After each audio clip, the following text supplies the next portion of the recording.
Dobre. Dobre, môžeme? Môžeme, áno, môžeme. Máme to trošku rozostrené, ale myslím, že môžeme. Môžeme spustiť. Zatiaľ je to asi malé, ja vlastne musím... Maličké, áno. Vy keď naštartujete, tak to...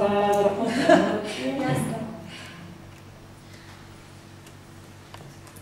Áno, máme. Super. Dobre. Takže takým najzákladnejším dokumentom, čo sa redukcie emisí týka, je tzv. Kjótsky protokol. Bol podpísaný v roku 1997 zhruba 175 krajinami sveta. Je to asi taká najvýznamnejšia dohoda, kvôli tomu, že je globálna, teda podpísali ju krajiny jednak rozvojové a jednak rozvinuté, teda industriálne. A dohodli sa spoločne na cieľoch a mechanizmoch na redukciu emisí skleníkových plynov, keďže vlastne všetky vedecké poznatky mali už v podstate dostatok dôkazov o tom, že klimatická zmena, respektíve globálne otepľovanie sú hlavne spôsobené človekom, respektíve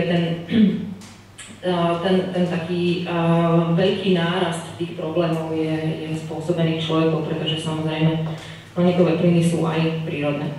Takisto sa dohodli na monitorovaní a reportovaní emisí, pretože aby sme vedeli, aká aktivita má aký dopad na globálne zmeny klímy, musíme vedieť, koľko emisí na tieto problémy nejakým spôsobom pripraviť. Platnosť Kjótskeho protokolu, teda tých cieľoch na redukciu je od roku 2005. Teda krajiny, ktoré sa zaviazali emisie redukovať, majú túto povinnosť ratifikovanú od roku 2005. Konkrétne pravidlá sa prijali na tzv. Conference of Parties, to je teda konferencia krajín, ktoré sú podpísané pod Kjótskym protokolom. Takáto konferencia sa koná každý rok, vždycky koncom roka. Teraz vlastne o pár týždňov začne ďalší COP, teraz už v poradí 18. a bude v Doha v Katare. Kjótsky protokol bol nadizajnovaný na dve fázy. Prvá fáza do roku